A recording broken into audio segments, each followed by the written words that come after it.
Anger in Syria on Saturday as protesters regroup following a huge crackdown by security forces. The so-called Day of Dignity demonstrations were held across the country on Friday. Hundreds of thousands of people turned out on both sides, including...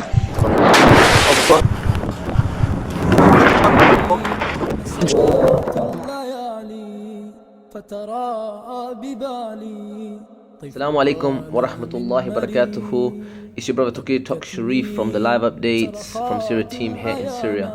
So this video basically is a small intro into how we got started in working here in Syria and how it came about that we basically started doing humanitarian aid work here. So alhamdulillah, my experiences before Syria ranged from doing aid convoys to the Gaza Strip. I was organizing logistics for different convoys. I also worked in different disaster and conflict zones with different aid organizations, and I was a Mavi Marmara Freedom Flotilla survivor. So I'd work with big organizations like IHH on flood appeals, on earthquakes, and so on and so forth. It was early 2012 when a group of brothers, they contacted me. It was two brothers actually, and mashallah, the brothers were involved in da'wah. Brother Abu Mujahid and another brother Laif, may Allah bless them both and grant him ajr for coming with this idea. And at the time when they came to me, basically they pitched the idea. They said, we want to do a convoy. We want to do the first convoy to Syria. Learning from these brothers, mashallah, that I became or I began to understand what was taking place in Syria. And initially I was very hesitant to work with the brothers because I thought, look, this is going to be something really dangerous. It hasn't been done before. We're going to be labelled as, terrorists. We're trying to go to a war zone, and so on and so forth. And eventually the brothers persuaded me, they convinced me, and I said, okay, look, we'll do this. And they put me as head of logistics for arranging this first aid convoy to Syria. And that's basically what we named it. We named the organization Aid Convoy to Syria. Aid Convoy to Syria wasn't a registered charity organization. It was just basically a group of people who wanted to do something to help the people in Syria. Now I want you to understand, and I want you to put this in context, that at this time there was no aid organizations, no Muslim aid organizations that we know of that were working on the ground in Syria. No Islamic Relief, no Muslim Aid. Nobody was working on the ground. There was nothing being said about Syria because people were very apprehensive. People were very scared at that time. They weren't sure if it was politically acceptable to speak about Syria, and that's how the idea was formed. I remember we found certain other activists that were working in Syria and Lebanon, and we said, look, we're going to do the first aid convoy to Syria. And they said, look, it's a waste of time, it's a waste of money, and they basically didn't want to help us either. And that was the beginning of our work. Alhamdulillah, in April 2012, the first aid convoy of 11 ambulances, I think it was, if I remember correctly, left from the UK and entered into Syria. It was a very difficult journey. We were held under anti-terror legislation at the port of Dover on the British side, and then we were also held in Calais on the French side. But after a long and arduous journey, alhamdulillah, we made it and we got this aid into Syria. And that really was a breakthrough because alhamdulillah, what it did was it opened the door for many other aid organizations to start coming inside Syria. And after that, many people started organizing convoys. Many aid organizations started coming in and working on the ground. So alhamdulillah, it was something that had a big impact, and it was something that was grassroots. We weren't a registered charity, like I said. All we had was a community bank account, and mashallah, the response from the Muslim community was amazing. And I sincerely believe today that them first ambulances that came in were a massive breakthrough. And alhamdulillah, because of that sacrifice and that risk that was taken, alhamdulillah, so much good was done, alhamdulillah. And I hope I make dua for brother Abu Mujahid and brother Laif. Inshallah, they take the ajr for all of the vehicles that came in afterwards and all of the aid that came in afterwards because of the result of their efforts. and pushing and really trying to activate people on this cause. So alhamdulillah, that was basically how I got started or involved in Syria. And it was in November 2012 where I was doing the logistics or working on another aid convoy with another organization, but at the same time I was doing a winter appeal and a winter campaign for Aid Convoy on the ground in Syria. And it was at that point that I decided to stay. So alhamdulillah, Aid Convoy, which was formerly known as Aid Convoy to Syria,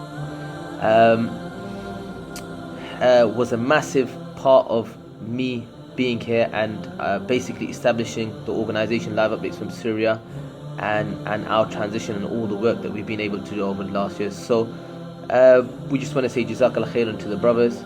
We hope that Allah subhanahu wa ta'ala gives you istiqamah and continues to keep you steadfast through all of the ups and downs and all of the hardships that you face. May Allah bless every single person who's been a part of supporting this project from day one, even when it was tough and no one was supporting us. So may Allah bless every single one of you once again. Assalamu alaikum wa rahmatullahi wa barakatuh.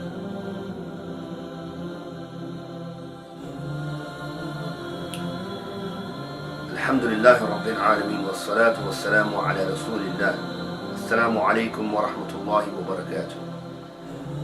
Aid Convoy came out from an idea back in 2012 where, seeing the plight of the Muslims in Syria, I really felt that I had to do something. So I contacted a few brothers, Brother Laif and Tawqir, and they both have experiences with previous convoys to Gaza, and they actually suggested that this would be a great idea, taking aid. We'll be connecting the UK to the people in Sham, in Syria. We could publicize on our way as well, driving through Europe, and this will generate income, donations for the charitable cause. But we were all novices to when it comes to charity and charity law. We weren't a part of an organization, we weren't a part of a massive charity, it was just us, that's it. And when we got involved in it, it was a fantastic response. People from around the globe, I remember receiving checks from Singapore, from Germany, and even as far as Japan, people wanted to send and did send donations. And therefore, this simple idea became really an idea which pushed others to do more as well. Alhamdulillah, within a few months we collected £200,000, and everybody was a part of it. Ourselves, our wives, our families, and it was tough. It was a tough journey, dealing with the security services, the police, charity commission, and finally going for all of this and getting that aid to Syria was part of what we wanted to do. But really it was connecting, networking, which was so important, and pushing others, giving them the confidence that you can do this. You don't have to be so concerned about these issues of terrorism, extremism. They're always going to be there anyway. That can't deter us from doing our work and helping others that are in need. So this charity that started from a few people, a few brothers, and whom Tawqir, mashallah, has been living now in Syria and helping the needy there and organizing and distributing the aid for the past 4 years now. This idea became an organization, became a charity, but this is the people's charity. This is not a one person's charity. It doesn't belong to one person. It doesn't belong to one set of people. This is a charity that belongs to the whole ummah, to the whole of the community. Muslim, non-Muslims have helped and gave towards this charity. The brothers have been far as Scotland, Aberdeen, to collect aid, to Swansea, to Wales, south as Southampton, all over the UK, been collecting these aid. So from food, clothing, whatever it's been, and packing them and organizing them, put them into containers and send them to Syria. It's a tough job, and it takes a lot out of you, and it can have a massive toll on you. But alhamdulillah, the brothers and sisters have persevered, continue doing the good work, and we ask Allah subhanahu wa ta'ala to reward everyone and forgive them, and let it be a kafara on the Day of Judgment for those that have assisted in this good work. And we ask Allah subhanahu wa ta'ala to let this good work continue. And those that are in charge now, the new trustees and the volunteers, are doing a great job, a fantastic job. May Allah reward them and keep them firm upon this path. And I ask all of you to make dua for the trustees, the volunteers, and for the charity as a whole, and continue to support Aid Convoy in any way, in every way that you can. Assalamu alaikum. My name's Asim. I'm one of the brothers here at Aid Convoy. Thanks to your donations. Assalamu alaikum. My name's Asim. I'm one of the brothers here at Aid Convoy. Thanks to your donations. What was that thing? Pick up. What was the rest of it? Assalamu alaikum. My name's Asim. I'm one of the brothers. Thanks to your donations and our pickup service,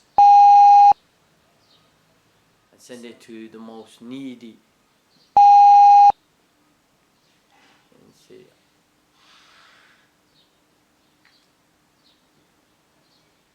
I think that was a bit rubbish though.